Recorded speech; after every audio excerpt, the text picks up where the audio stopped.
नमस्कार बच्चों। इस होम लर्निंग वीडियो में हम आपको जो है आज आव्यूह चैप्टर नंबर 3 के दूसरे पार्ट के बारे में हम चर्चा करेंगे। सबसे पहले हम इसमें आपका ट्रांसपोज ऑफ मैट्रिक्स क्या होता है, यानी आव्यूह का परिवर्त क्या होता है, उसके बारे में हम आपको बताएंगे। सबसे पहले इसकी परिभाषा क्या होती है। सिंपल चीज़ें हैं कि अगर नंबर ऑफ रोज को नंबर ऑफ कॉलम में या कॉलम को रोज में कन्वर्ट कर दें तो ये हमारा क्या हो जाता है, ट्रांसपोज हो जाता है।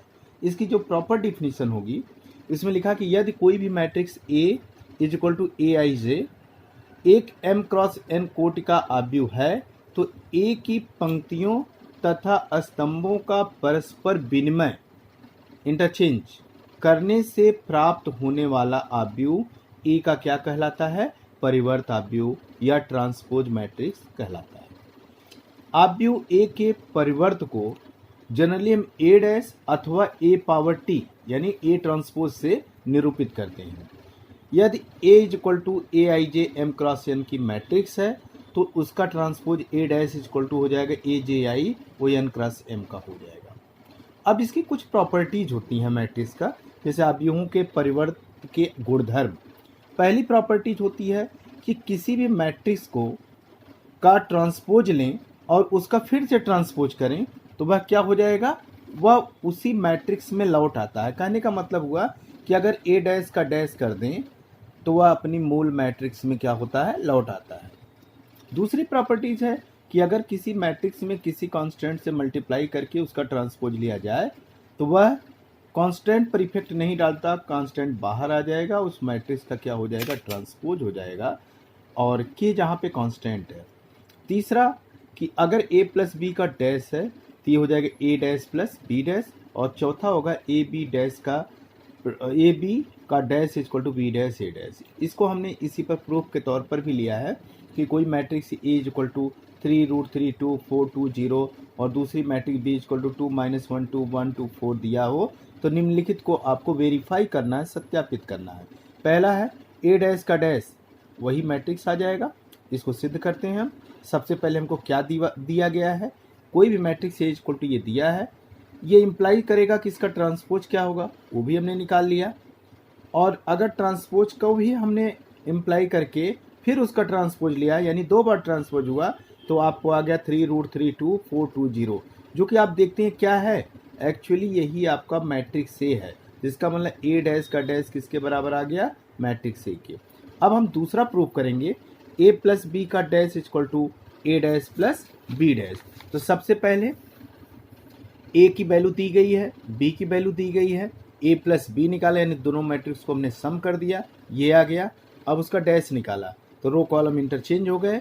सिमिलरली ए डैश आपको आ गया, बी डैश आ गया, तो ए डैश प्लस बी डैश को दोनों को सम कर दिया तो ये आ गया।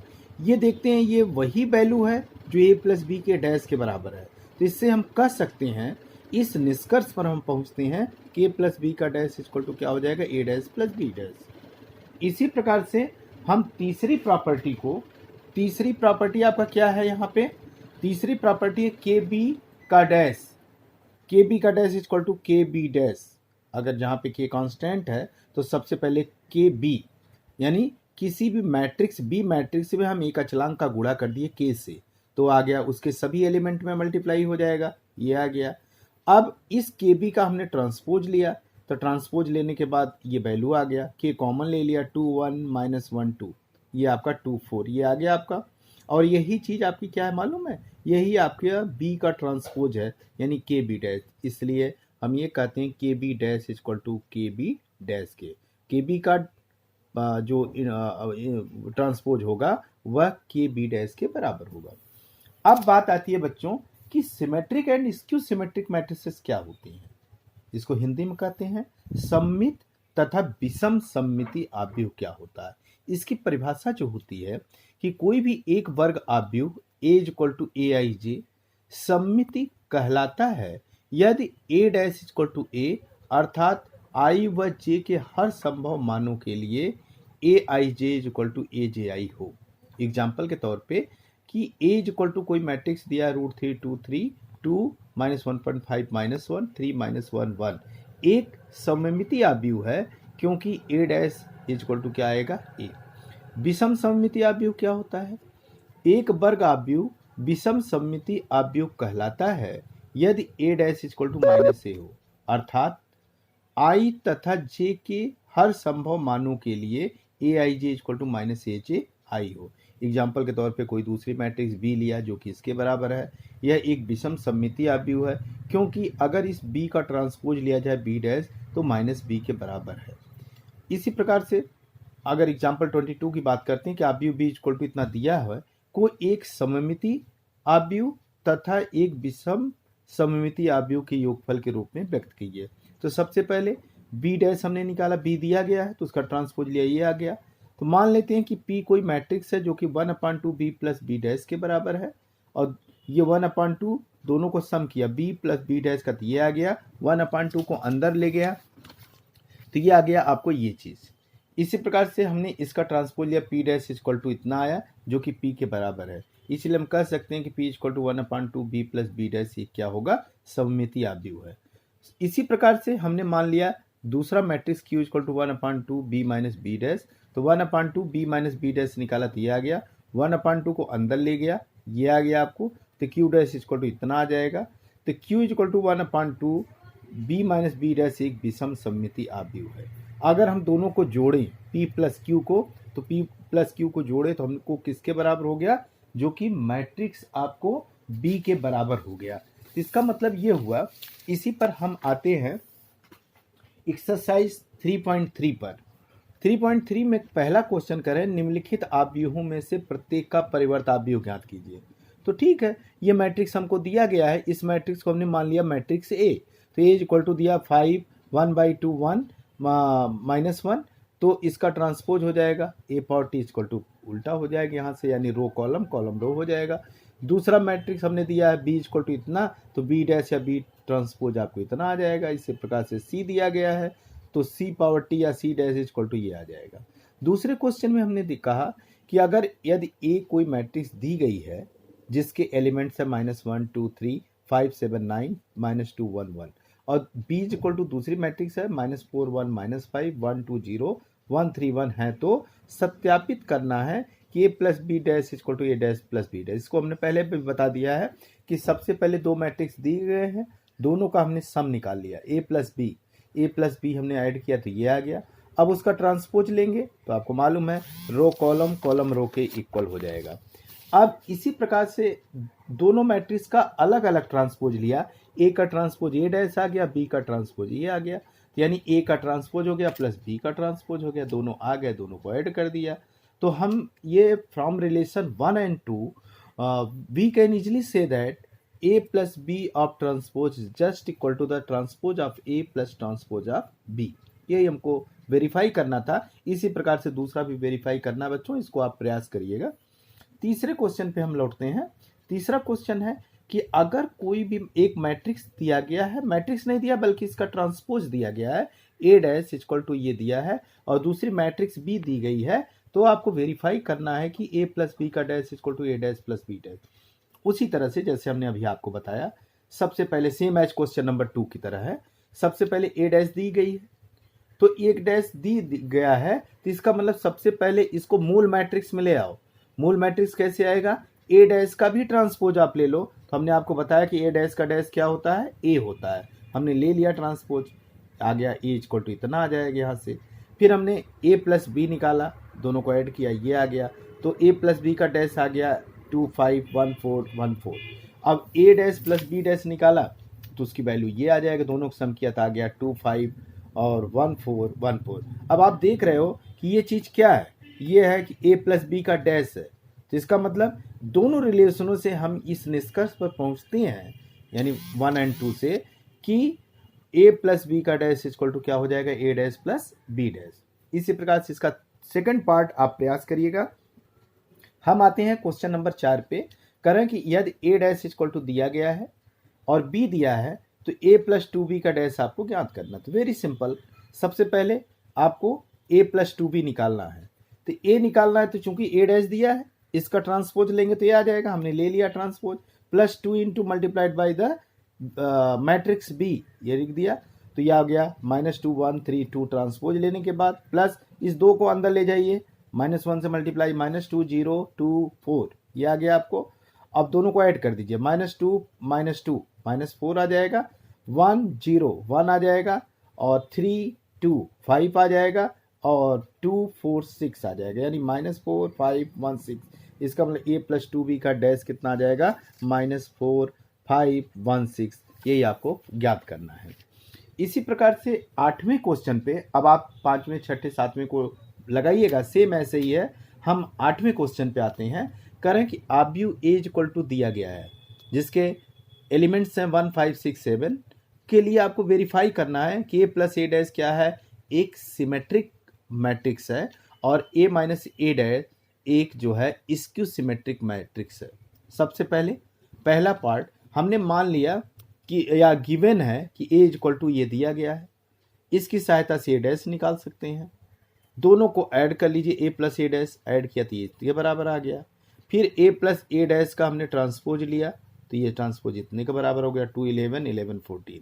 तो इसका मतलब ये हम कह सकते हैं कि a + a' का डैश = a + a' के बराबर हो जाएगा। इसका मतलब आव्यूह a + a' क्या होगा, एक सममिति आव्यूह है।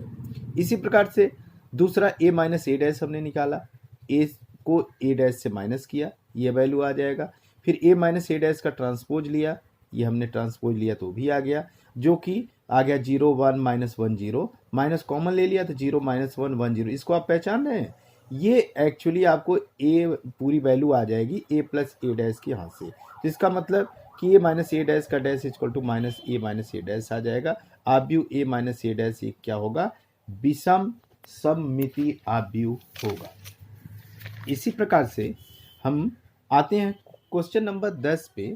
करें निम्नलिखित आव्यूहों को एक सममित आव्यूह तथा एक विषम सममित आव्यूह को योगफल के रूप में व्यक्त करना है। पहला 3 5 1 -1। सबसे पहले मान लेते हैं कि कोई भी मैट्रिक्स a = दिया गया है।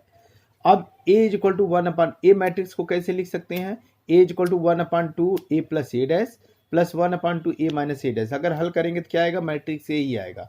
हमने इस पार्ट को हमने ले लिया सिमेट्रिक मैट्रिक्स के रूप में, जो कि हमने p के बराबर लिया और इसको हमने q के बराबर लिया। तो सबसे पहले p = 1/2 a + a' तथा q = 1/2 a - a'।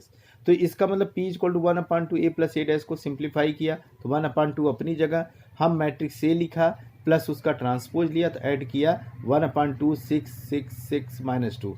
1/2 को अंदर ले गया तो आ गया 3 3 3 -1। अब इसी प्रकार से p' हमने निकाला, p आ गया तो p' निकाला तो 3 3 3 -1 का डैश, यानी ये आ जाएगा जो कि p के बराबर है। तो इसका मतलब p' = क्या हो गया, p। इससे हम ये कह सकते हैं कि p क्या है, एक सममिति आव्यूह है, सिमेट्रिक मैट्रिक्स है। इसी प्रकार से q = 1/2 a - a' है, तो 1/2 a की वैल्यू लिखा माइनस a' की वैल्यू लिखा है हमने। तो इसको हमने सॉल्व किया तो ये वैल्यू किसके बराबर आ गया, -0 2 -2 0, जो कि किसके बराबर होगा, -q के।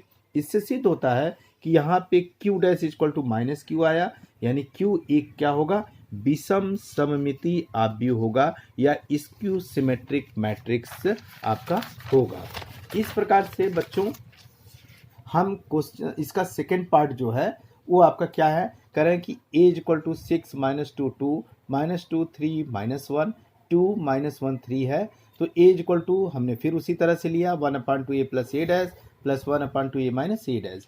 तो सबसे पहले प्लस वाले को 1/2 a + a' को हमने p माना और 1/2 a - a' को q मान लिया। तो हमने p को सिंप्लीफाई किया तो 1/2 a + a' को 1/2 a की वैल्यू लिखा प्लस उसका ट्रांसपोज लिखा, दोनों को प्लस किया, 1/2 को अंदर ले गया तो इसका रिजल्ट आ गया 6 -2 2 -2 3 -1 2 -1 और 3। अब इसका जो p आ गया हमारा तो इसका ट्रांसपोज लिया p', तो p' का ट्रांसपोज लिया तो आ गया किसका 6 -2 2 -2 3 -1 2 -1 3, जो कि किसके बराबर है, ये आपका मैट्रिक्स p के बराबर है। इस तरह से हम ये कह सकते हैं कि p' बराबर p। इसका मतलब p कैसा होगा आपको खुद मालूम होगा, p क्या है, सिमेट्रिक मैट्रिक्स होगा। इसी प्रकार से दूसरे पार्ट को जब हमने सिंप्लीफाई किया, q = 1/2 a - a' = 1/2 a की वैल्यू आ गया और यहाँ से a डैश की वैल्यू हमने लिया, दोनों को माइनस किया तो 1/2 0 0 सभी एलिमेंट क्या हो गए, 0 हो गए। यहाँ किया यानी क्यू डैश इक्वल टू क्या हो जाएगा, माइनस क्यू होगा। जिससे हम ये कहते हैं कि क्यू कैसी मैट्रिक्स होगी, ये स्क्यू सिमेट्रिक मैट्रिक्स होगा।